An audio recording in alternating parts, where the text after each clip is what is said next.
El mantel de lino blanco se sentía suave y fresco bajo mis dedos, un lujo al que no estaba acostumbrada. Las luces del restaurante eran tenues, creando pequeños halos dorados alrededor de las copas de cristal y los rostros de los otros comensales, todos extraños para mí. Mi hija Sofía me había traído aquí, a este lugar sacado de una revista, y por un momento, un tonto y esperanzado momento, creí que era un gesto de amor, un puente para cruzar el abismo que se había formado entre nosotras. El aire olía a comida cara y a un perfume floral que no lograba ocultar la tensión. Sonreí, una sonrisa que se sentía frágil, mientras ella y su prometido hablaban de cosas que yo no entendía. Inversiones, propiedades en la playa, la marca del coche nuevo.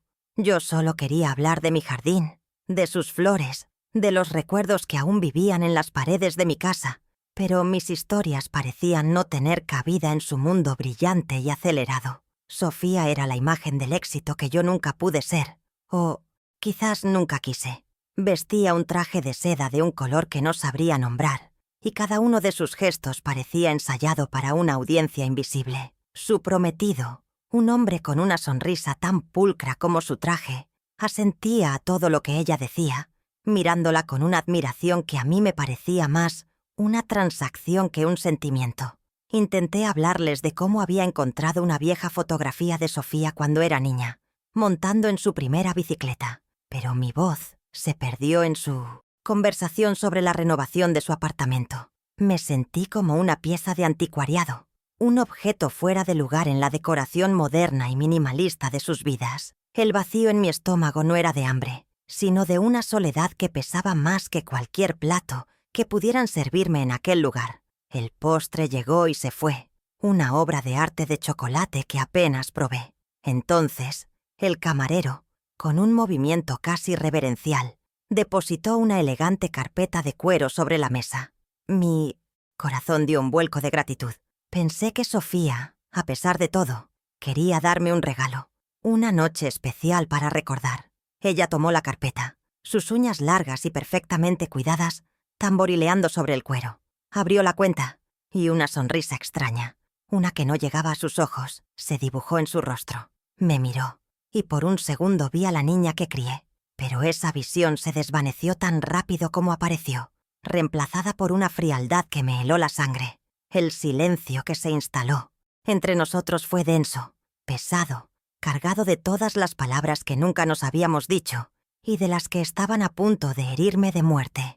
«Mamá, esto es tuyo», dijo, deslizando la carpeta abierta hacia mí. Su voz era suave, pero cortaba como el cristal. Miré el papel. Los números bailaban ante mis ojos hasta que se enfocaron en una cifra monstruosa, una que mi mente no podía procesar.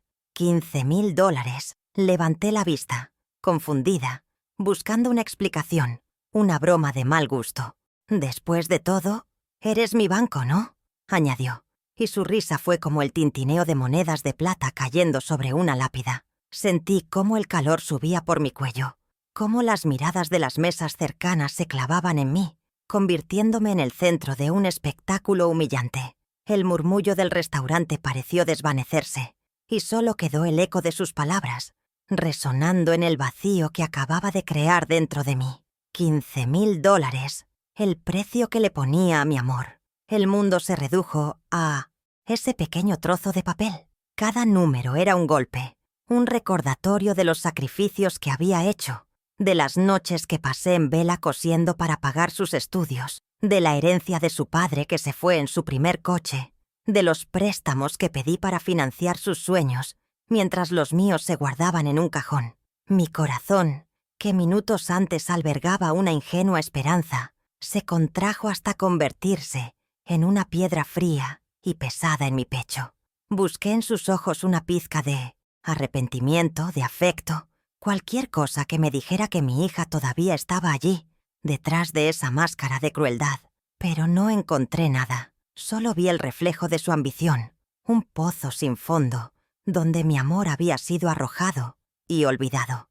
Quería llorar, gritar, pero la humillación me había robado la voz. Ahogada en esa vergüenza pública, sentada bajo el peso de la traición, una imagen lejana y borrosa vino a mi mente. como un susurro de otro tiempo.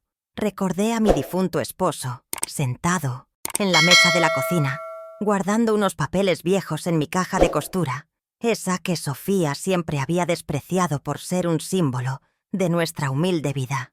«Esto es para tu futuro, Elena», me había dicho con su voz tranquila y segura. «No para su codicia. Es un secreto que te protegerá cuando yo no esté». En ese momento no entendí sus palabras, pero ahora, en medio de la ruina de mi corazón, esa promesa velada se sentía como un ancla, un hilo de fuerza que no sabía que poseía. Miré a Sofía y por primera vez no vi a mi verdugo, sino a una adversaria en un juego cuyas reglas ella desconocía por completo. La cuenta final, la verdadera, aún no estaba saldada. Mi nombre es Elena Rodríguez, tengo 68 años, y desde hace una década, cuando mi esposo Manuel partió, el silencio se ha convertido en mi compañero más constante. Vivo sola en la misma casa donde criamos a nuestra única hija, un hogar que ahora se siente demasiado grande para mis pasos lentos y mis pocos quehaceres. Cada objeto, desde el viejo sillón de lectura de Manuel hasta el juego de tazas que usamos en nuestro aniversario, es un ancla que me ata a un pasado más feliz. Me mantengo con una modesta pensión de viudez, una cantidad que me obliga a contar cada centavo, una ironía para la mujer que pasó 30 años de su vida contando los millones de otros. Esta vida sencilla y predecible, tan alejada del lujo que mi hija Sofía persigue con tanto afán, se ha convertido en mi refugio, pero también sin que me diera cuenta, en mi jaula. Mi rutina es el esqueleto que sostiene mis días. Me levanto con el sol, no porque deba, sino porque su luz me recuerda que el mundo sigue girando. El ritual del café, el aroma que inunda mi pequeña cocina, es mi primera conversación del día. Luego paso la mayor parte de la mañana en mi jardín trasero, un pequeño universo de rosas, geranios y lavanda que he cultivado con mis propias manos. Mis dedos, que durante tantos años se deslizaron sobre las teclas de una calculadora, ahora se hunden en la tierra, cuidando de la vida, podando lo seco y celebrando cada nuevo brote. Es allí, entre mis flores, donde encuentro una paz que el resto del mundo parece haberme negado. En mi jardín, el amor y el cuidado siempre dan frutos, una lección que, dolorosamente, no se ha aplicado a la relación con mi propia hija. Las tardes, sin embargo, suelen ser las más difíciles. Es cuando el sol se inclina y las sombras se alargan dentro de la casa, trayendo consigo el peso de la soledad. A menudo me encuentro sentada en el viejo sillón de Manuel, con una caja de fotografías sobre mi regazo. Paso horas mirando los rostros sonrientes de un tiempo que ya no volverá. Sofía en su fiesta de 5 años, Manuel enseñándole a andar en bicicleta, nuestras vacaciones en la playa, todos apretados en un coche pequeño. Estas imágenes son mi tesoro y mi tormento. Me recuerdan el amor inmenso que sentí y que aún siento, pero también subrayan la dolorosa distancia que ahora me separa de la mujer en la que se ha convertido mi hija. Es en esa melancolía donde reside mi mayor vulnerabilidad, un anhelo tan profundo de revivir esos días que me volvía ciega a la realidad, esta necesidad de sentirme cerca de Sofía, de creer que la niña de las fotografías todavía existía en algún lugar, fue el terreno fértil para su manipulación. Cada vez que me llamaba pidiendo ayuda para pagar una tarjeta de crédito, un viaje o la entrada de un nuevo apartamento, yo cedía.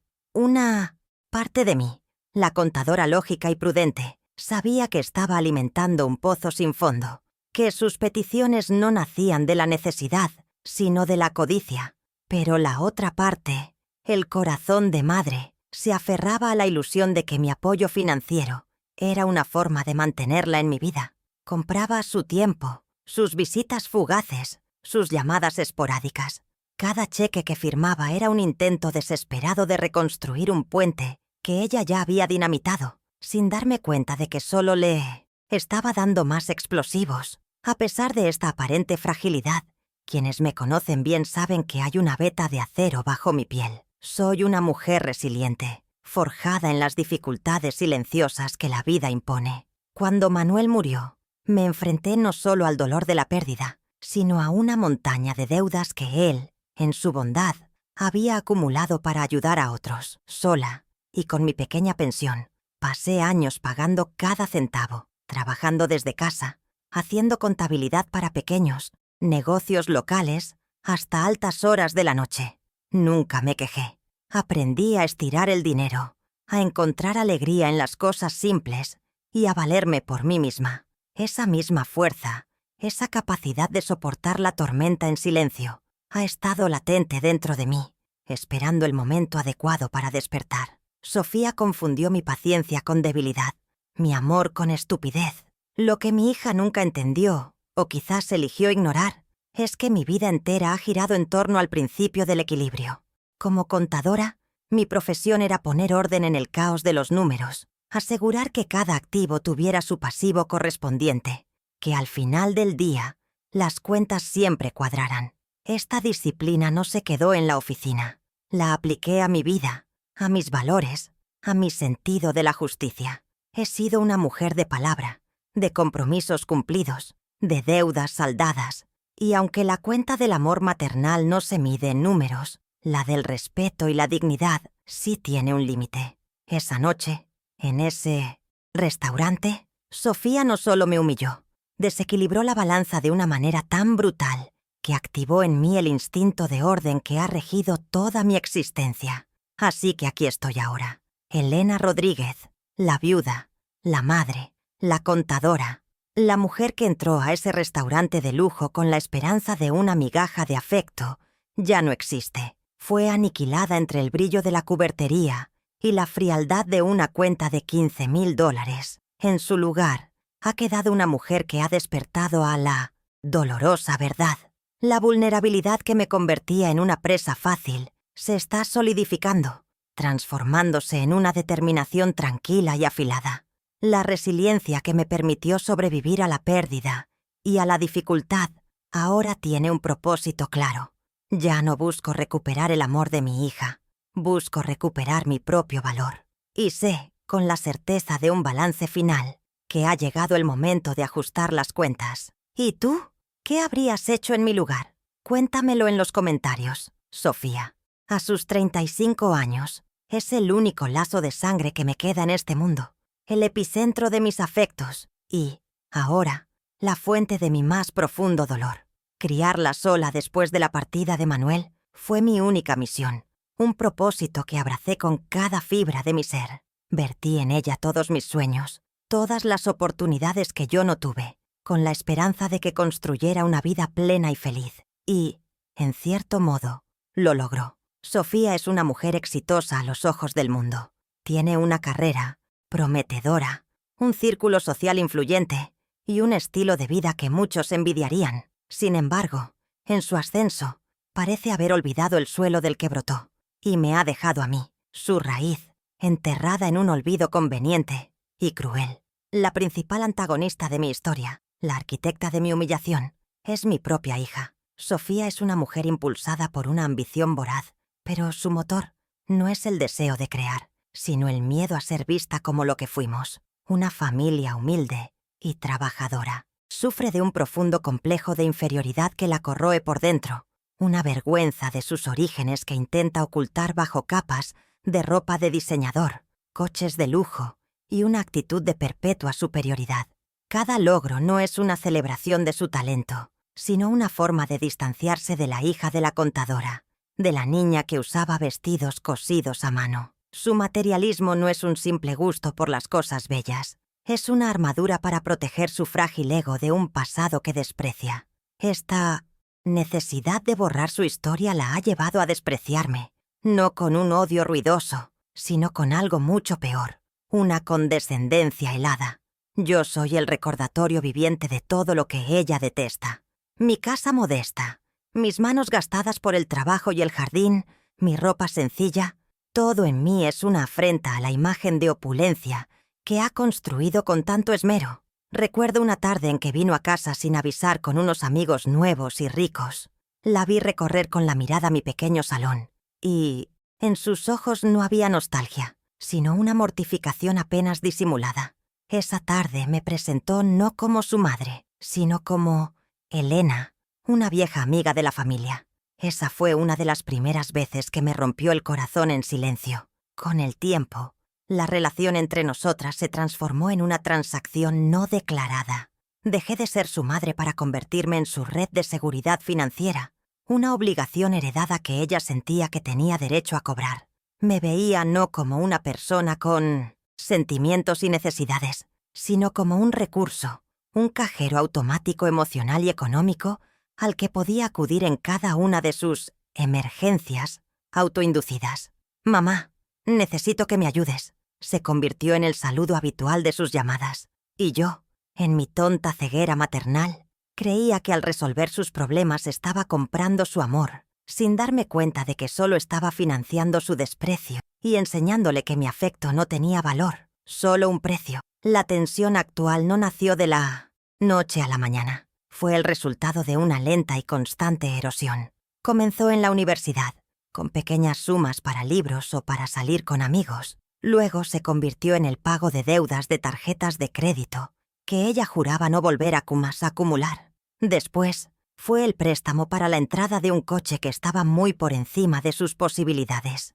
Cada vez había una promesa de devolución, una promesa de que sería la última vez, pero nunca lo fue. Se acostumbró a mi sí incondicional, a mi incapacidad para negarle algo. La manipulación se volvió su lenguaje principal. Si yo dudaba, ella evocaba su soledad, sus dificultades, su estrés, haciéndome sentir culpable por no querer aliviar su carga, una carga que ella misma elegía llevar. El episodio que debería haberme abierto los ojos, mucho antes de la humillación pública en el restaurante, ocurrió hace un año. Le presté un broche de oro y perlas que había pertenecido a mi madre, una de las pocas joyas de valor real y sentimental que poseía. Era para una boda importante, y me prometió cuidarlo como si fuera su vida.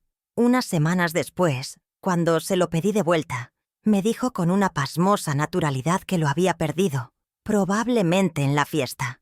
No hubo una disculpa sincera, no hubo remordimiento en su voz, solo una molesta inconveniencia por mi insistencia.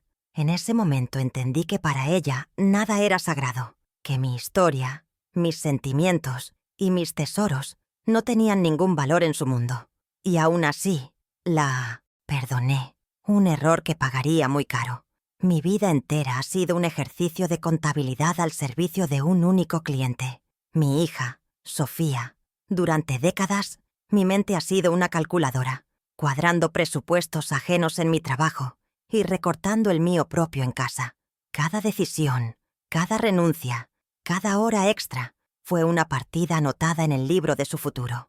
Creía, con la fe ciega de una madre, que estaba invirtiendo en su felicidad, construyendo para ella un castillo de oportunidades con los ladrillos de mis propios sacrificios. Dediqué mi existencia a asegurar que sus cuentas siempre estuvieran en orden, sin darme cuenta de que, en el proceso, la cuenta emocional entre nosotras quedaría con un saldo deudor imposible de ignorar, un déficit de gratitud y de amor que me llevaría a la bancarrota del alma.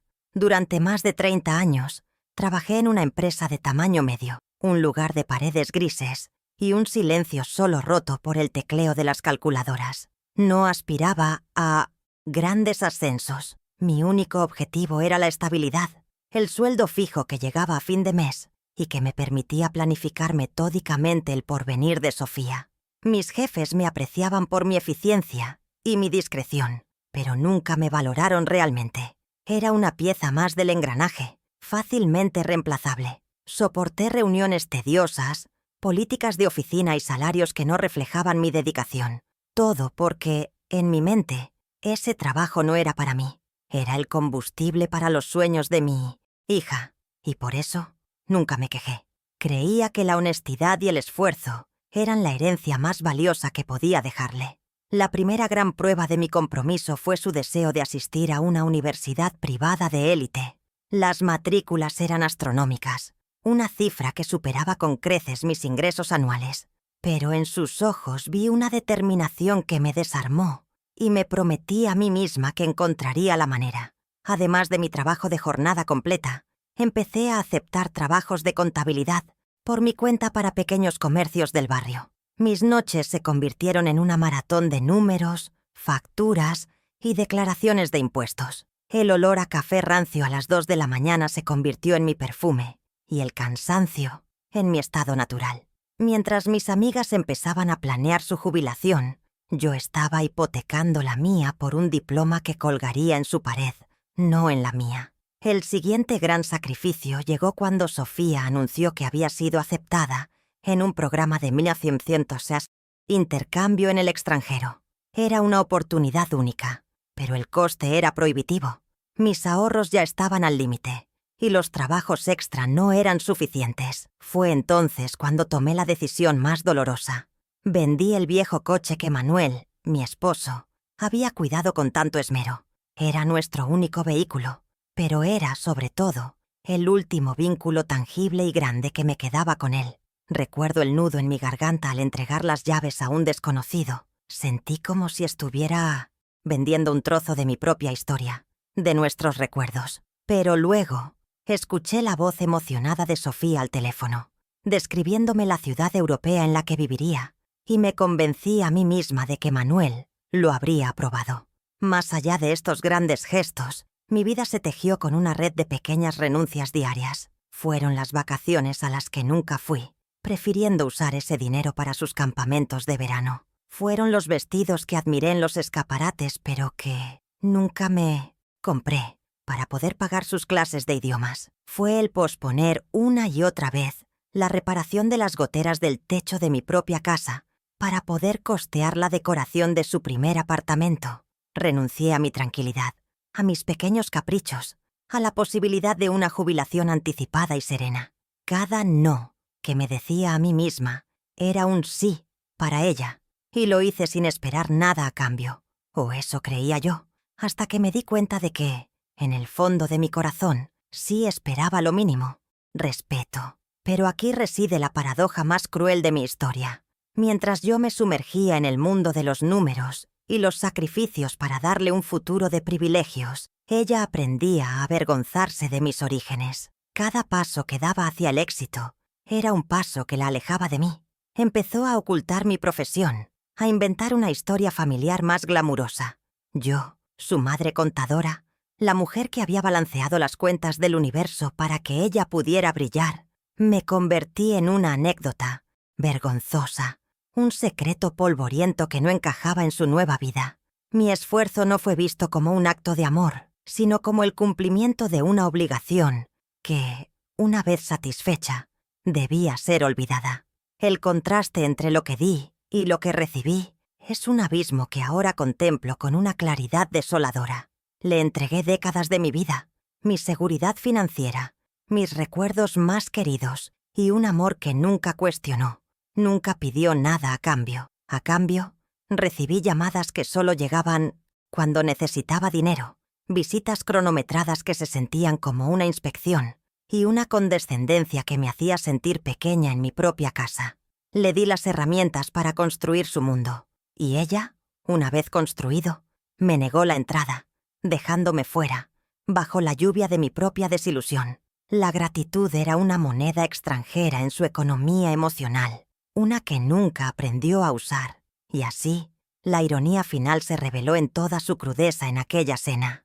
Yo, Elena Rodríguez, la mujer que siempre comprendió el valor real del dinero, el esfuerzo que cuesta ganarlo y la disciplina que se necesita para administrarlo, fui reducida a un simple banco. Fui explotada y humillada por la única persona en el mundo que nunca entendió el valor del amor, porque siempre lo recibió gratis, en cantidades ilimitadas. Ella, que vivió rodeada de los frutos de mi sacrificio, nunca supo ver el árbol del que provenían. Y ahora, ese árbol, aunque viejo y maltratado, está a punto de demostrar que todavía tiene una última raíz, fuerte y profunda, que ella nunca supo que existía. Mi esposo Manuel no era un hombre de grandes riquezas ni de palabras ostentosas. Su amor era un lenguaje de acciones silenciosas, de previsiones discretas. Era un hombre sencillo, un carpintero cuyo mayor tesoro eran sus manos y su intuición. Mientras yo me ocupaba de la lógica estricta de los números, él navegaba el mundo con un instinto que a menudo yo no comprendía, pero en el que aprendí a confiar ciegamente. Veía el valor donde otros solo veían abandono. y el potencial donde solo había olvido. Sofía siempre se avergonzó un poco de él, de su trabajo manual, de su forma llana de hablar, sin darse cuenta de que la sabiduría más profunda a menudo reside en la sencillez. Fue esa sabiduría, esa capacidad de ver más allá del presente, la que plantó una semilla en nuestro pasado, una que tardaría décadas en germinar. Recuerdo vagamente el día que llegó a casa con los papeles. Hacía más de 30 años. Sus ojos brillaban con una emoción infantil mientras me hablaba de un pequeño pedazo de nada que había comprado por una suma irrisoria. Era un terreno rocoso y apartado, en las afueras de la ciudad, un lugar donde en ese entonces no había nada más que matorrales y el silbido del viento. En mi mente pragmática, me pareció una locura, un gasto innecesario cuando apenas teníamos para nuestros propios caprichos. Pero él insistió, diciendo que era una corazonada, que la tierra nunca pierde su valor y que era bueno tener algo que fuera solo nuestro, lejos de todo. Lo llamó nuestro escondite para el futuro. Y yo, aunque escéptica, sonreí y guardé los documentos donde él me indicó, sin volver a pensar en ello durante años. El lugar que Manuel eligió para guardar esos papeles fue mi vieja caja de costura, un objeto tan humilde y ordinario como él. Es una caja de madera oscura, con el barniz gastado por el uso, y huele a cedro, a hilos viejos y a recuerdos. Dentro conviven botones, desparejados, agujas, dedales y los restos de los incontables remiendos que hice en la ropa de mi familia. Para Sofía, esta caja era el máximo símbolo de la vida que tanto se esforzaba por rechazar. La llamaba el baúl de la pobreza, y más de una vez me sugirió que la tirara, que comprara un costurero de plástico, moderno y funcional. Nunca entendió que en ese desorden de objetos sencillos residía la historia de nuestro cuidado, de nuestro amor tejido puntada a puntada. Tengo grabada en la memoria la tarde en que Manuel guardó el sobre amarillento dentro de la caja. Lo deslizó bajo una capa de retales de tela, como si escondiera un tesoro. Me miró con una seriedad poco común en él, y me dijo unas palabras que en su momento me parecieron enigmáticas. «Esto es para tu seguridad, Elena, no para su codicia. Es una red que te sostendrá si alguna vez te empujan al vacío. Cuando llegue el día en que realmente la necesites, sabrás qué hacer con ella». En ese momento, asentí sin comprender del todo la gravedad de su advertencia. Creía que nuestra mayor batalla sería económica, sin imaginar que el verdadero peligro para mi seguridad no vendría de fuera, sino del corazón de mi propia hija. Esa noche, después de la humillante cena, regresé a casa sintiéndome despojada de todo. El dolor era tan físico que apenas podía respirar. En mi desesperación, mientras deambulaba por las habitaciones silenciosas, mis ojos se posaron en el armario del dormitorio, donde guardaba la caja de costura. No la abría desde hacía años. Un impulso inexplicable, quizás la necesidad de conectar con el único hombre que siempre me protegió, me llevó hasta ella. La saqué, soplé el polvo acumulado en la tapa y la llevé a la mesa de la cocina. Mis manos temblaban al levantar la tapa. No buscaba nada en concreto, solo un consuelo, un ancla en medio de la tormenta que amenazaba con ahogarme. Aparté con cuidado los viejos carretes de hilo y las tijeras de costura, y allí, en el fondo, estaba el sobre. Era más viejo y frágil de lo que recordaba. Lo saqué y vertí su contenido sobre la mesa. Eran los títulos de propiedad y un mapa topográfico del terreno. Lo miré durante un largo rato. Los planos de aquel pequeño pedazo de nada. Aún no comprendía el alcance de lo que tenía en mis manos. No sabía nada de la expansión de la ciudad, de los nuevos desarrollos comerciales, de la valoración astronómica que había sufrido esa zona olvidada. Pero mientras mis dedos recorrían los bordes de esos viejos papeles, sentí el peso de la última promesa de Manuel, el eco de su voz protectora. Era un secreto, un recurso, y por primera vez en mucho tiempo sentí que no estaba completamente indefensa. La humillación de aquella cena no terminó cuando pagué la cuenta con mis temblorosos ahorros. Fue solo el primer plato de un banquete de crueldad que Sofía parecía dispuesta a servirme. Apenas 2 días después, su llamada no fue para disculparse, sino para exigir, con una voz que mezclaba una falsa dulzura, con una impaciencia mal disimulada. Me habló del salón que había elegido para su fiesta de compromiso. Necesitaba, con urgencia, una suma considerable para el depósito. Cuando le recordé, con un hilo de voz, lo que había sucedido en el restaurante, ella lo despachó como si fuera una anécdota sin importancia. «Ay, mamá, no te pongas dramática. Fue una broma de mal gusto. Ya te lo dije. Esto es importante. Es mi futuro». Su descaro era tan absoluto que me dejó sin palabras, y mi silencio fue el primer ladrillo de un muro que empecé a construir dentro de mí. Mi vacilación al teléfono desató la segunda fase de su ataque, la manipulación emocional. Al no obtener una respuesta inmediata, su tono cambió a uno lastimero y acusador. Empezó a hablar de lo mucho que se esforzaba por hacerme sentir orgullosa, de cómo esta fiesta era un paso crucial en su vida y en la de su prometido, y de cómo mi negatividad la estaba hiriendo profundamente. «Pensé que te alegrarías por mí, que querrías apoyarme», dijo, con una lágrima fingida en la voz que pude casi visualizar. «¿O es que acaso mi felicidad no te importa?» Era una táctica que había usado 1000 veces, un chantaje sentimental diseñado para activar mi culpa de madre. Pero esta vez, aunque el viejo instinto de protegerla y consolarla luchaba por salir, la imagen de su rostro frío en el restaurante era más fuerte. Unos días después, la guerra se trasladó a mi territorio. Sofía apareció en mi puerta sin avisar, y no venía sola. Traía a su prometido, usándolo como un escudo y un cómplice silencioso. Mientras él sonreía amablemente y elogiaba mis rosales, ella reanudó su asalto en mi propia sala.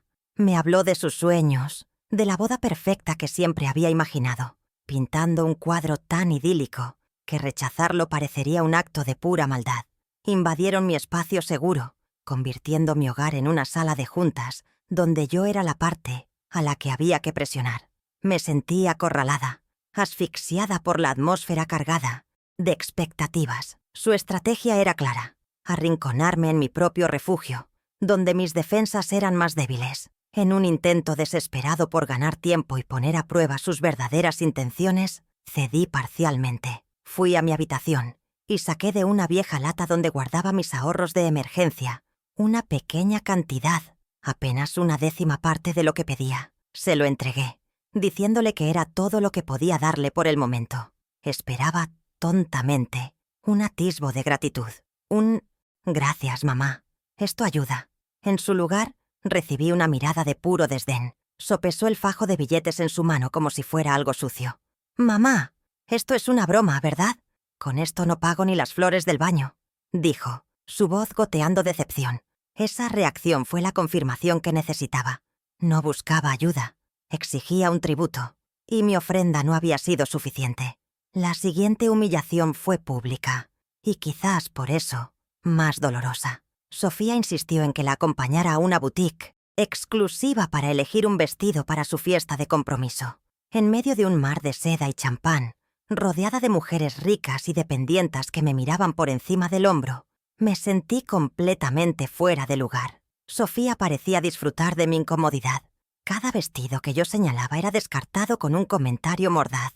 «Ese color te apagaría por completo», o «ese corte es demasiado anticuado, mamá. Parecerías una abuela». Finalmente, eligió para mí un vestido caro y de un color beige, insípido, tratándome no como su madre, sino como una empleada a la que había que uniformar para no desentonar en su fiesta. Pagué el vestido con una sonrisa forzada, sintiéndome como un maniquí sin voz ni voto. El conflicto escaló de la manipulación al robo descarado. Una mañana, al revisar mi cuenta bancaria online, descubrí un cargo de una cantidad exorbitante de una tienda de decoración de lujo que no reconocía. El pánico inicial dio paso a una sospecha fría y certera. Llamé a Sofía, y ella ni siquiera intentó negarlo. Admitió haber usado el número de mi tarjeta de crédito, que había memorizado de alguna compra anterior, para pagar unos candelabros para su fiesta. Su justificación me dejó helada. «Era una emergencia, mamá. Estaban en oferta y no podía esperar a que me dieras permiso. Además, es más fácil que pedírtelo y tener que escuchar todo un sermón».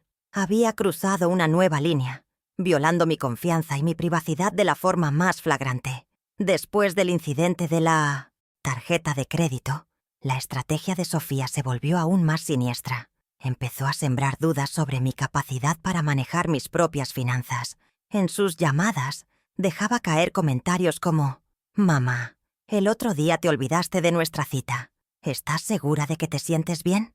O «He leído que a tu edad es bueno tener a alguien que te ayude con las cuentas». Detrás de una máscara de falsa preocupación, estaba preparando el terreno para su verdadero objetivo: convencerme de que le diera un poder notarial sobre mis bienes. Quería el control total de la cuenta, el acceso ilimitado al banco. Era un intento de golpe de Estado, un plan para despojarme de mi autonomía y dejarme completamente a su merced. Su campaña de gaslighting no se limitó a nuestras conversaciones privadas. Empezó a esparcir rumores entre el resto de la familia y viejos amigos. Un domingo me encontré con una prima lejana en el mercado, quien me abordó con una mirada de profunda lástima. «Elena, querida, Sofía me contó que estás un poco perdida últimamente, que te olvidas de las cosas. Me dijo que está muy preocupada por ti y que está haciendo todo lo posible para cuidarte». Escuchar esas palabras de boca de otra persona fue como una bofetada. Mi hija no solo me estaba atacando a mí, sino que estaba destruyendo mi reputación, pintándome como una anciana senil e incompetente para justificar su futura toma de control. Estaba aislándome, asegurándose de que nadie creyera mi versión de los hechos. La confrontación directa no tardó en llegar. Cuando me negué rotundamente a firmar cualquier poder, la máscara de Sofía se cayó por completo. En una llamada telefónica cargada de furia, su voz se volvió dura y amenazante. «No puedo creer que seas tan egoísta, siseó. Si no me ayudas, si no me das las herramientas para asegurar nuestro futuro, no sé qué haré. Cuando ya no estés, quizás tenga que vender esta casa para pagar todas las deudas. ¿Es eso lo que querrías? ¿Es esto por lo que papá trabajó tanto?» Usó el recuerdo de mi esposo como un arma y apuntó directamente a mi mayor miedo. Perder el hogar que construimos juntos. Ya no era una petición, era una amenaza velada. La crueldad alcanzó un nuevo nivel unas semanas después. Caí enferma con una gripe terrible que me dejó en cama, débil y febril. Apenas podía levantarme para prepararme un té.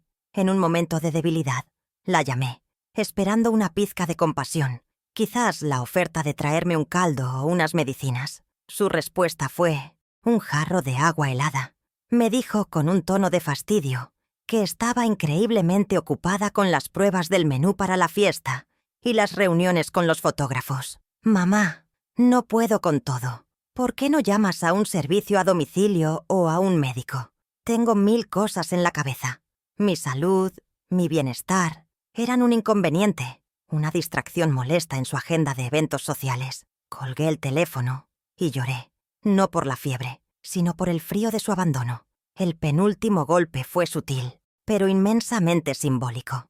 Cuando llegó la lujosa invitación para la fiesta de compromiso, busqué mi nombre con una mezcla de aprensión y esperanza, y allí estaba, impreso en una elegante caligrafía, pero no decía, junto con su madre, Elena Rodríguez, o con la bendición de su madre. Simplemente mi nombre aparecía en la lista de anfitriones secundarios, después de los padres de su prometido, como una invitada más. Elena Rodríguez. Me había borrado. En el documento que anunciaba al mundo su felicidad, había editado mi papel. Me había degradado de madre a una simple asistente. Era una declaración pública de que yo ya no formaba parte de su círculo íntimo, de la nueva y prestigiosa familia que estaba creando. El acto final de esta escalada de abuso llegó una semana antes de la fiesta. Sofía me citó en una cafetería, con un brillo febril en los ojos. Me anunció como si fuera la mejor noticia del mundo, que había contratado a la organizadora de bodas más famosa y cara del país para planificar no solo la fiesta, sino la boda entera del año siguiente. Y luego me deslizó una factura pro forma por el depósito inicial, una cifra que me hizo sentir un vértigo nauseabundo. «Ya he firmado el preacuerdo, mamá. Es un sueño hecho realidad. Solo necesito que hagas la transferencia antes del viernes», dijo, con la naturalidad de quien pide un vaso de agua. No era una pregunta, Daba por sentado mi consentimiento, mi capacidad financiera y mi sumisión. Y en ese momento, en esa cafetería, algo dentro de mí finalmente se rompió. O, mejor dicho, se solidificó, sentada en aquella cafetería, con la factura pro forma de la organizadora de bodas entre nosotras. El murmullo de las conversaciones y el tintineo de las tazas se desvanecieron hasta convertirse en un silencio absoluto. Lo único que podía oír era un zumbido sordo dentro de mi cabeza. Miré a Sofía, a su rostro expectante, a su sonrisa que no ocultaba la avidez de sus ojos, y por primera vez en mi vida, no la vi. No vi a la bebé que acuné en mis brazos, ni a la niña que aprendió a leer sobre mi regazo, ni a la adolescente a la que consolé tras su primer desamor. Vi a una extraña, una mujer fría y calculadora cuya única conexión conmigo era mi cuenta bancaria. Y en ese instante, en esa epifanía brutal y desoladora, algo se quebró para siempre. Fue el sonido inaudible de un lazo que se corta, el clic definitivo de una puerta que se cierra en mi corazón. La súplica había terminado.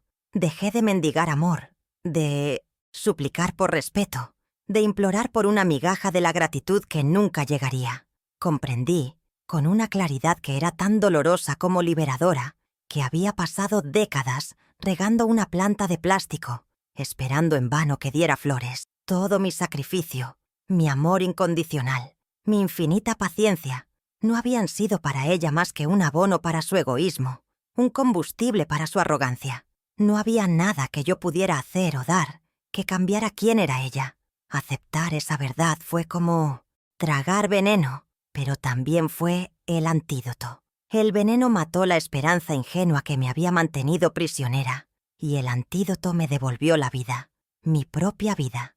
Mi reacción exterior no traicionó la tormenta que se desataba en mi interior. Recogí la factura con una calma que sorprendió incluso a mí misma. Mis manos no temblaban, mis ojos no derramaron ni una lágrima. Miré a Sofía, y con una voz serena, casi monótona, le dije: «Es una suma muy importante, Sofía. Tengo que revisar mis cuentas. Te daré una respuesta mañana». Mi tranquilidad la descolocó por completo. Ella esperaba lágrimas, recriminaciones o una rendición inmediata. Lo que no esperaba era esa distancia gélida, esa deliberación profesional. Por primera vez en nuestra historia, yo tenía el control del ritmo.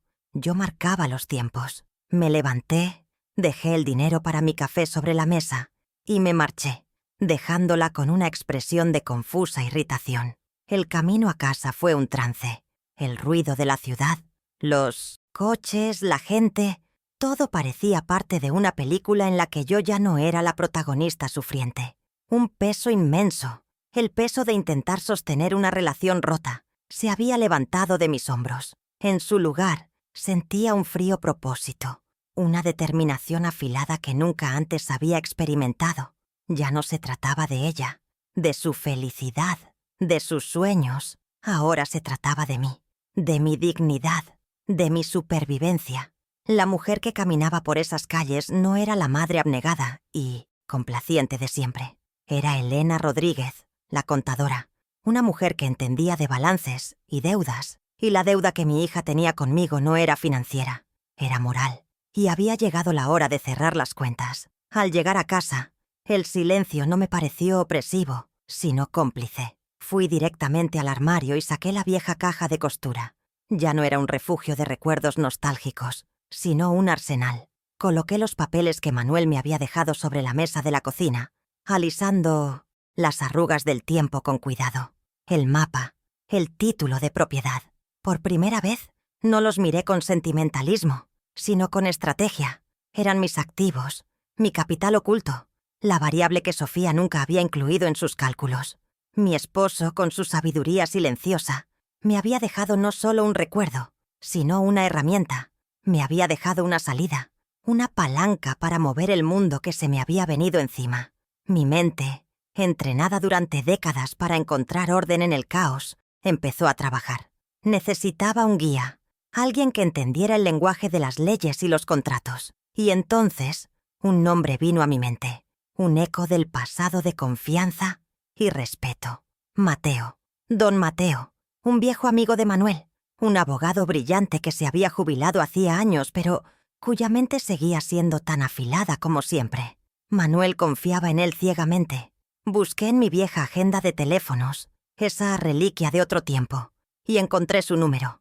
Mis dedos, que antes temblaban de pena, ahora se movían con una precisión firme. Cada acción era deliberada, un paso en un plan que apenas comenzaba a formarse. Marcar su número fue el primer acto de mi nueva vida. Mientras el teléfono sonaba, sentí un último ramalazo de duda, el eco de la vieja Elena temerosa. Pero cuando escuché su voz cálida y familiar al otro lado, la duda se desvaneció. Le expliqué quién era, y con una firmeza que nunca había usado antes, le dije: «Mateo, soy Elena, la viuda de Manuel. Te llamo porque necesito tu consejo profesional. Manuel me dejó unos documentos importantes y creo que ha llegado el momento de entender qué significan». No lloriqueé, no me quejé de mi hija, no mostré mi dolor. Fui concisa, directa, profesional. Concertamos una cita para el día siguiente. Había movido la primera pieza en el tablero. Después de colgar, me quedé de pie en mi cocina, observando la luz del atardecer entrar por la ventana. La casa ya no se sentía como una prisión de soledad, sino como mi cuartel general. Por primera vez en 10 años no me sentía como una viuda indefensa, ni como una madre fracasada. Me sentía como una estratega. Miré la fotografía de Sofía que tenía en la repisa de la chimenea, su sonrisa brillante congelada en el tiempo. Ya no sentía el tirón doloroso del amor no correspondido. Sentía la calma fría de una reina en un tablero de ajedrez que, tras haber perdido muchas piezas, descubre un movimiento inesperado y poderoso que puede cambiar el curso de toda la partida. El juego, por fin, había comenzado. La oficina de don Mateo era un santuario de maderas nobles, libros de leyes y el aroma a café y a tiempo. Era un hombre de cabellos blancos y ojos vivaces que me recibió con el afecto de un viejo amigo. Extendí los papeles de Manuel sobre su escritorio de caoba y él se ajustó las gafas para examinarlos. Lo vi leer, fruncir el ceño, releer y luego, lentamente, una expresión de asombro absoluto se dibujó en su rostro. Se levantó, caminó hacia un gran mapa de la ciudad colgado en la pared y empezó a comparar los planos. «Elena», dijo, su voz teñida de incredulidad. «Elena, ¿tú sabes lo que tienes aquí?» Me explicó con detalle cómo la ciudad había crecido de forma exponencial en esa dirección, cómo el pedazo de nada de Manuel estaba ahora en el epicentro de la zona de mayor desarrollo comercial. Me dio una cifra estimada, un número con tantos ceros que mi mente de contadora apenas podía procesarlo. No era rica, era millonaria. No sentí una explosión de alegría, sino una profunda y serena oleada de vindicación. Era la última carta de amor de Manuel, su acto final de protección. Era la prueba de que su sabiduría sencilla había superado con creces la ambición superficial de nuestra hija. Las lágrimas que llenaron mis ojos no eran de felicidad por el dinero, sino de gratitud hacia mi esposo. Con una compostura que sorprendió a Mateo, empecé a hacer preguntas. Hablamos de tasaciones oficiales, de fideicomisos, de las implicaciones fiscales. Mi mente, que había estado nublada por el dolor, ahora funcionaba con una precisión cristalina. El dinero no era el fin, era el medio, era la llave de mi libertad, el escudo de mi dignidad y el material con el que construiría un muro infranqueable contra el abuso de Sofía. Esa misma tarde Sofía llamó, su voz afilada por la impaciencia. «¿Y bien? ¿Has pensado en lo de la organizadora de bodas? Necesito hacer la transferencia mañana». La vieja Elena habría tartamudeado una excusa. La nueva Elena, sin embargo, respondió con una calma calculada.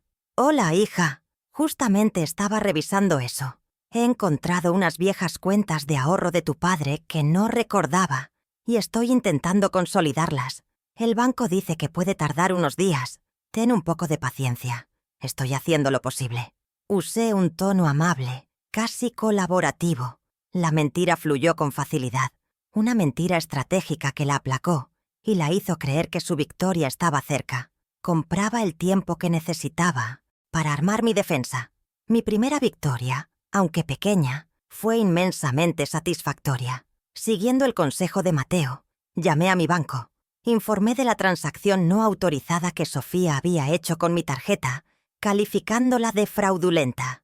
El banco canceló inmediatamente la tarjeta y me emitió una nueva. Además, añadí una nueva capa de seguridad a todas mis cuentas. Una contraseña verbal que solo yo conocía. Sabía que Sofía, en su arrogancia, intentaría usar los datos de mi tarjeta de nuevo para alguna compra menor. Era predecible. Y así fue. La victoria no fue el dinero que salvé, sino la barrera invisible que había levantado. Por primera vez, le había dicho no, sin tener que pronunciar la palabra. La llamada furiosa de Sofía llegó 2 días después. «Mamá, tu tarjeta ha sido rechazada. ¿Puedes creer la vergüenza que he pasado en la tienda?», gritó. Yo, al otro lado de la línea, adopté el papel que ella misma me había asignado, el de una mujer mayor, algo confundida. «Ay, hija, qué extraño. No sé qué decirte. El banco me llamó el otro día para hablar de una actividad sospechosa en la cuenta. Quizás la bloquearon por seguridad. Con tantos fraudes que hay hoy en día. Qué contratiempo, ¿verdad?». Mi falsa ingenuidad la desarmó y la enfureció a partes iguales. No podía acusarme de nada, pero por primera vez sintió que algo se le escapaba de las manos, que había perdido una de sus llaves maestras para acceder a mi vida. Mientras Sofía lidiaba con su frustración, yo me movía en silencio. Acompañada por Mateo, me reuní en secreto con un equipo de tasadores en el terreno. Pisar esa tierra, sentir las piedras bajo mis zapatos, fue una experiencia surrealista. El escondite para el futuro de Manuel estaba ahora flanqueado por una autopista y, a lo lejos, se veía el esqueleto de un nuevo centro comercial. Mientras los expertos medían y tomaban notas, yo respiraba el aire polvoriento, sintiendo el poder latente bajo mis pies. Ya no era un pedazo de nada. Era mi fortaleza, mi campo de batalla, el lugar desde donde lanzaría mi contraataque silencioso.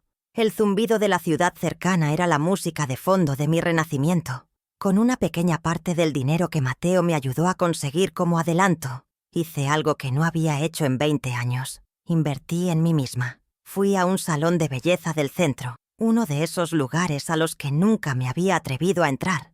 Me corté el pelo en un estilo moderno y elegante, y dejé que la peluquera cubriera mis canas con un tono castaño cálido que me iluminó el rostro.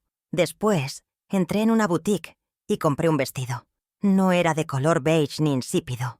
Era de un azul cobalto, un color vibrante y audaz que me hacía sentir visible, poderosa. Al mirarme en el espejo no vi a una víctima. Vi a Elena, una mujer lista para reclamar su vida. La oportunidad para mi segunda mini-revelación llegó el fin de semana. Me encontré, por casualidad, con mi prima en el mercado. Ella me miró de arriba abajo, sorprendida por mi cambio de aspecto. Cuando empezó a preguntarme con falsa preocupación por mi supuesta pérdida de memoria, yo me reí, una risa genuina y clara. «Querida, eso es Sofía, que se preocupa en exceso. Al contrario, estoy más lúcida que nunca. De hecho, he estado muy ocupada reorganizando todas mis finanzas. He decidido tomar las riendas y explorar algunas nuevas inversiones. Es increíble las oportunidades que una puede encontrar cuando por fin decide poner en orden sus viejos papeles». Mis palabras, dichas con confianza y una sonrisa enigmática, la dejaron boquiabierta. Acababa de plantar una nueva semilla. La noticia, como esperaba, corrió como la pólvora por el pequeño círculo familiar. Mi prima no tardó en contarle a todos que Elena Rodríguez no solo no estaba senil, sino que se había convertido en una mujer de negocios, hablando de inversiones y con un aspecto rejuvenecido. Imagino la confusión de Sofía al escuchar estos rumores, tan contradictorios con la narrativa que ella había construido. Esta pequeña victoria no fue financiera, sino estratégica. Estaba socavando su credibilidad, sembrando la duda sobre sus verdaderas intenciones. Estaba recuperando el control de mi propia historia, una frase a la vez, demostrando que la pluma todavía estaba en mi mano. El golpe de gracia de mi preparación llegó una semana después. El informe oficial de la tasación aterrizó en mis manos. El valor del terreno era aún mayor de lo que Mateo había estimado. Con Tosteundas, ese documento en mi cartera, me sentí invencible. Mateo y yo ultimamos los detalles del plan. La estructura del fideicomiso estaba lista, los documentos para la donación preparados. Con todo en su lugar, llamé a Sofía.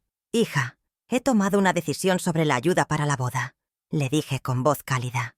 «Pero no quiero darte el dinero sin más. Quiero hacer algo especial. Haré un anuncio durante la fiesta de compromiso. Será mi regalo, una sorpresa para ti y para todos los invitados». La carnada estaba lanzada. Cegada por su codicia, Sofía mordió el anzuelo, convencida de que su humillación pública sería recompensada con una fortuna aún mayor. Si quieres saber cómo termina esta historia, suscríbete y acompáñame.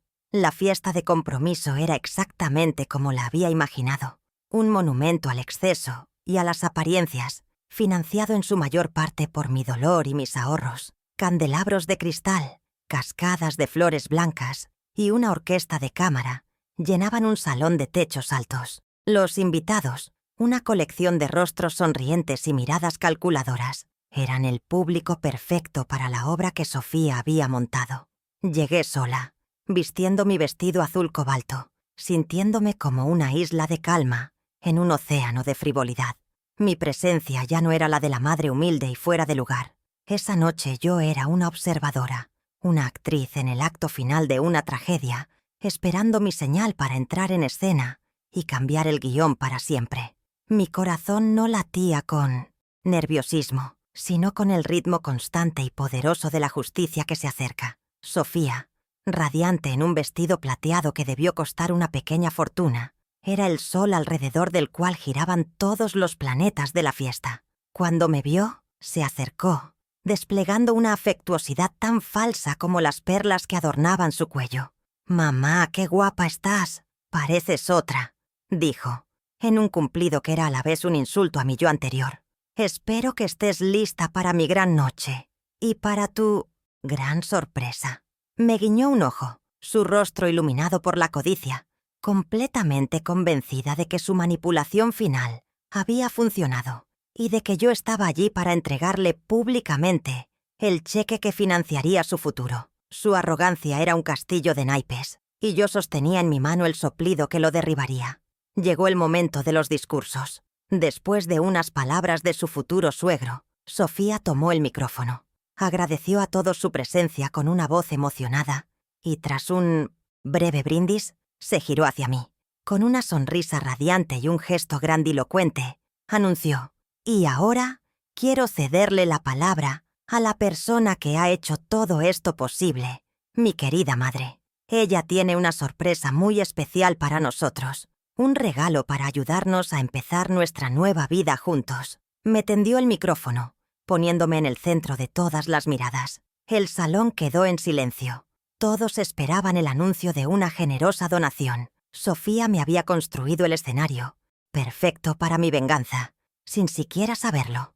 Caminé hacia el centro del salón con pasos firmes. El micrófono se sentía frío y pesado en mi mano.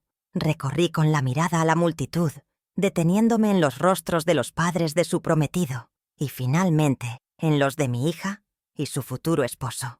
No empecé con felicitaciones. Mi voz, amplificada por los altavoces, sonó clara y serena.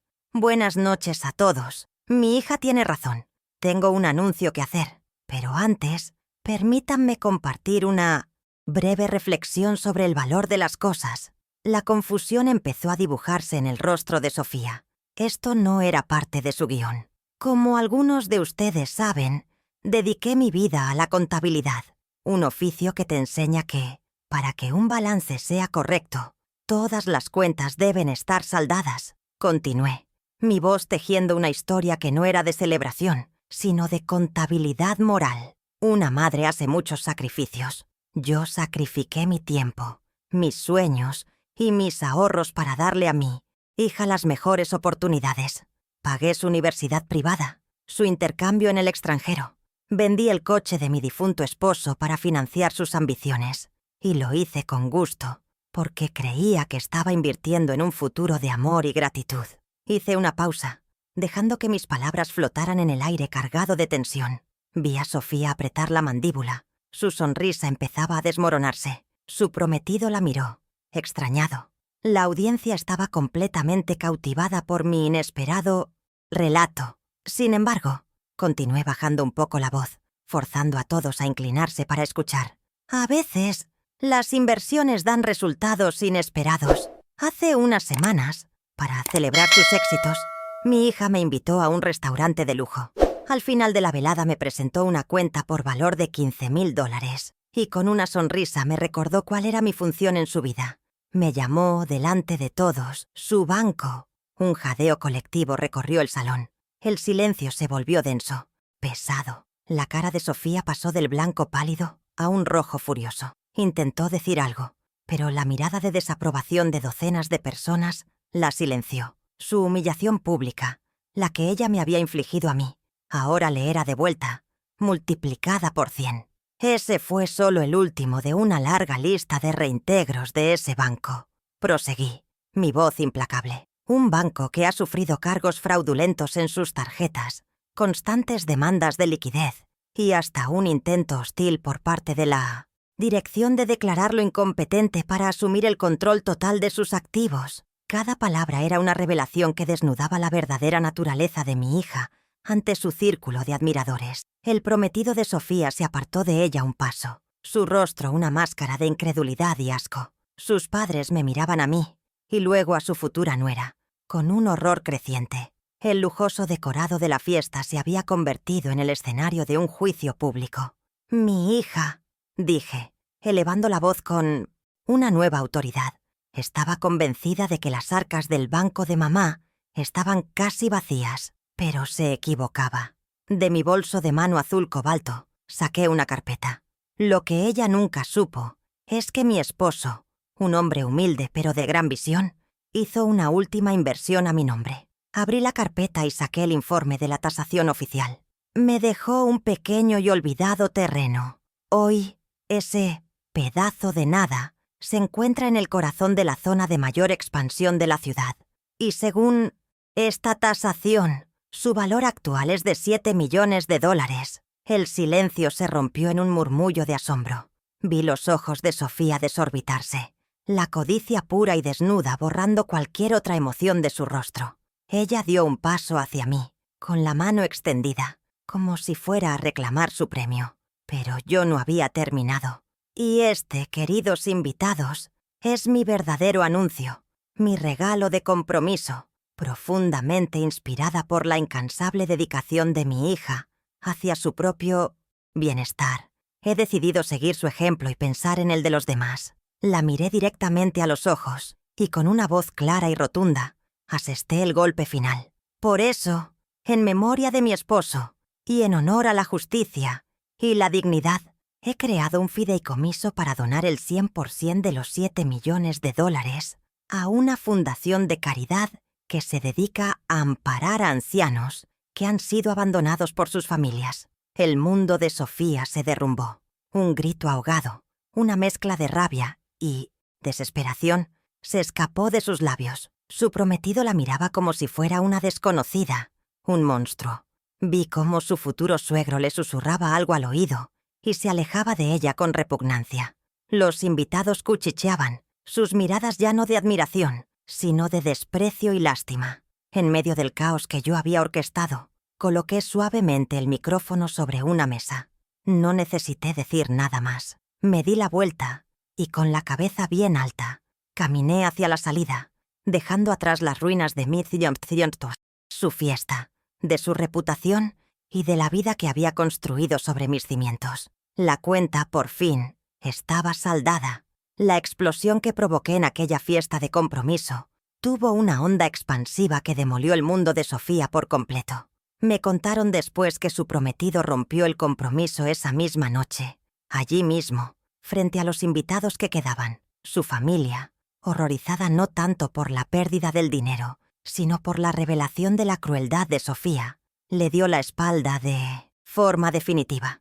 La humillación pública fue total. Perdió al hombre con el que iba a casarse, el estatus social que tanto anhelaba y la red de contactos que consideraba su mayor activo. El castillo de cristal que había construido con tanto esmero se hizo añicos y los fragmentos cortaron todas las vías de escape que había planeado. Su sueño se convirtió en su pesadilla. Las consecuencias concretas No tardaron en llegar. Sin el respaldo económico de su prometido, y habiendo quemado el puente, hacia mí, su lujoso estilo de vida se volvió insostenible. La prestigiosa organizadora de bodas, cuyo contrato había firmado con tanta arrogancia, la demandó por una suma astronómica por incumplimiento. Las deudas de sus tarjetas de crédito, que habían crecido bajo la presunción de mi rescate perpetuo, empezaron a acumularse. Se vio obligada a vender su coche de lujo y a mudarse de su caro apartamento. La mujer que me había despreciado por mi vida modesta se encontró de repente luchando por mantener una fracción de la estabilidad que yo siempre había tenido, descubriendo que el dinero, cuando no está anclado al valor del trabajo, es increíblemente volátil. Unos días después de la fiesta, se presentó en la puerta de mi casa, pero no vino con lágrimas de arrepentimiento, sino con los ojos encendidos de furia. Golpeó la puerta, exigiéndome que la dejara entrar. Desde el otro lado, escuché su torrente de acusaciones, que yo le había arruinado la vida, que era una madre cruel y vengativa, que ese dinero le pertenecía por derecho como herencia de su padre. En su discurso no había ni un atisbo de remordimiento, solo un profundo y egoísta sentimiento de ultraje por haberle sido negado lo que consideraba suyo. Esa confrontación fue la prueba final de que no había entendido nada. Su único lamento era haber perdido el premio, no el haberme herido en el proceso. Ese día no abrí la puerta.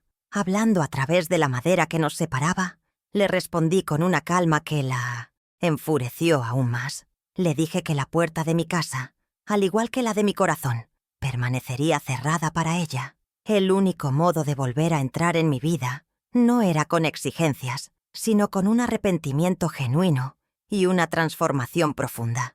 El día que entiendas que el amor de una madre es un regalo, no un derecho, y que el respeto es la única moneda con la que se puede corresponder, quizás podamos volver a hablar.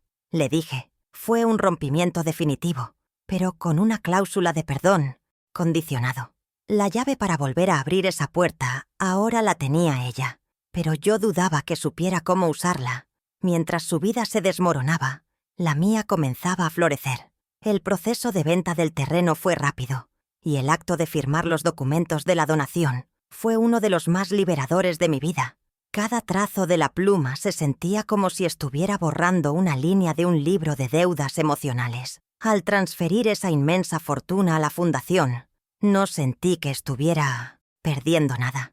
Al contrario, sentí que me estaba despojando de un peso, del último vínculo que me ataba a la codicia de mi hija.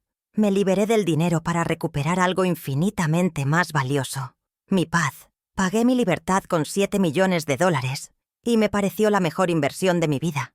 Con una pequeña parte que Mateo insistió en que conservara para mi seguridad, cambié mi vida por completo. Vendí la vieja casa, un lugar que se había impregnado de demasiados recuerdos dolorosos, y compré un apartamento luminoso y moderno en una zona tranquila de la ciudad, con un balcón lo suficientemente grande para mis rosales. Lo decoré a mi gusto, con colores alegres y muebles cómodos que yo misma elegí. Este nuevo hogar no era un palacio, pero era mi santuario, un espacio que no estaba definido por el pasado, ni por las expectativas de nadie más. Era el primer lugar, en mucho tiempo, que se sentía verdaderamente mío.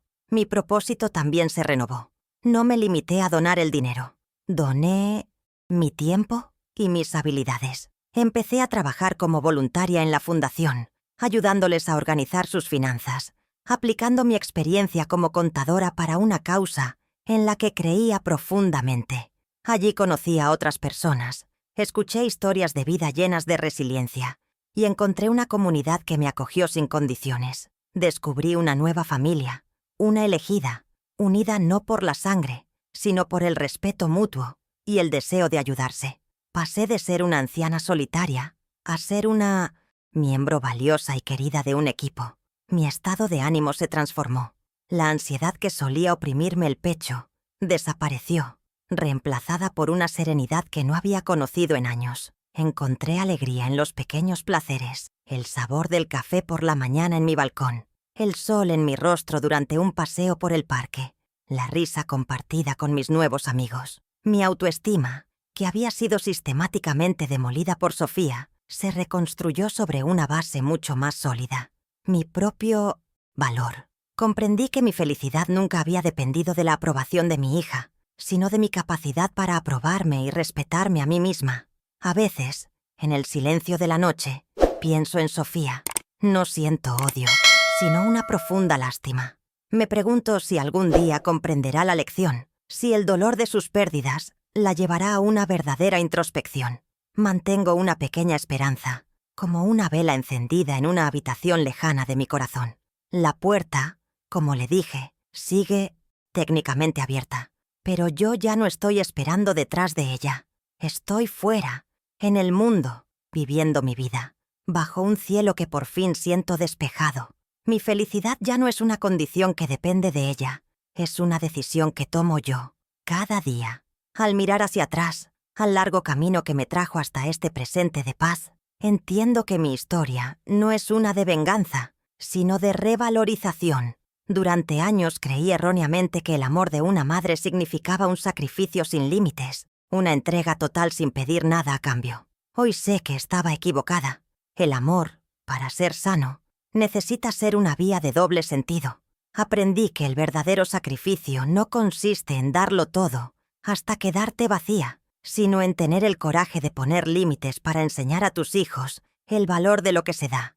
El amor sin respeto es como un jardín sin sol. Por mucha agua que le eches, nada bueno puede crecer en él. Mi mayor acto de amor propio, y quizás el último intento de enseñarle algo a mi hija, fue demostrarle que mi dignidad no estaba en venta. Mi vida como contadora me enseñó todo sobre el precio de las cosas, pero fue mi dolor el que me enseñó sobre su valor. Sofía, en su desesperada carrera por acumular símbolos de estatus, aprendió a la perfección el lenguaje de los precios. Sabía cuánto costaba un coche de lujo, un viaje exótico o un vestido de diseñador. Sin embargo, era analfabeta en el lenguaje del valor. Nunca supo tasar el valor de una promesa, de la lealtad, de un recuerdo familiar o del amor incondicional que se le ofreció sin medida. Yo, en cambio, tuve que perderlo casi todo para entender que los activos más importantes de mi vida no figuraban en ningún balance bancario. Mi paz interior, mi autorrespeto y mi libertad. Y esos, descubrí, son tesoros por los que vale la pena luchar. La mayor ironía de mi viaje es que tuve que convertirme en multimillonaria para descubrir que la verdadera riqueza no tiene nada que ver con el dinero. Al donar esa fortuna, no me empobrecí, sino que me enriquecí de una forma que el dinero jamás podría comprar. Mi riqueza hoy se mide en las mañanas tranquilas en mi balcón, en el café compartido con amigas que me valoran por quien soy, no por lo que tengo, y en el propósito que encuentro al ayudar a otros. Descubrí que una vida rica no es la que está llena de posesiones, sino la que está llena de conexiones significativas, de respeto mutuo y de la serena alegría de saber que, al final del día, una ha sido fiel a sí misma y a sus principios. Si mi historia puede dejar una semilla en el corazón de quien la escucha, que sea esta. A los padres y madres, les digo que amen a sus hijos con toda su alma, pero que nunca olviden amarse a sí mismos en el proceso. Enseñar a un hijo a ser agradecido es tan importante como enseñarle a caminar o a leer. Y a los hijos, les ruego que miren a sus padres no como un recurso inagotable o una obligación del pasado, sino como el frágil y precioso origen de su propia existencia. La gratitud es el reconocimiento de que hemos recibido un regalo, y no hay regalo más grande en esta vida que el amor y el sacrificio con el que nuestros padres nos ayudaron a construir nuestras alas. La lección final, la que me costó más lágrimas aprender, es que la dignidad es el único terreno que nunca debemos ceder. Puedes perder dinero, posesiones e incluso, dolorosamente, relaciones. Pero si pierdes el respeto por ti misma, lo has perdido todo. Nadie puede pisotear tu valor a menos que tú te coloques voluntariamente bajo sus pies. Encontrar la fuerza para levantarse, para decir basta, para trazar una línea en la arena y defender tu propio bienestar, no es un acto de egoísmo, es el acto de supervivencia más fundamental y necesario. Somos los guardianes de nuestra propia alma, y ese es un deber que no podemos delegar en nadie. Al final de todas las cuentas, después de todos los balances y ajustes, la conclusión es simple. El mayor tesoro que podemos heredar o legar no es una propiedad, ni una cuenta bancaria, ni un nombre influyente. El mayor tesoro es el amor, un amor que nutre, que respeta, que honra. Pero ese amor no es gratuito. Exige una única cosa a cambio, la más importante de todas: ser valorado. Mi historia es el testimonio de que cuando el amor no es correspondido con gratitud, deja de ser un regalo y se convierte en una carga, y ninguna madre debería estar condenada a llevar esa carga para siempre. Me encantaría saber si alguna vez te pasó algo parecido.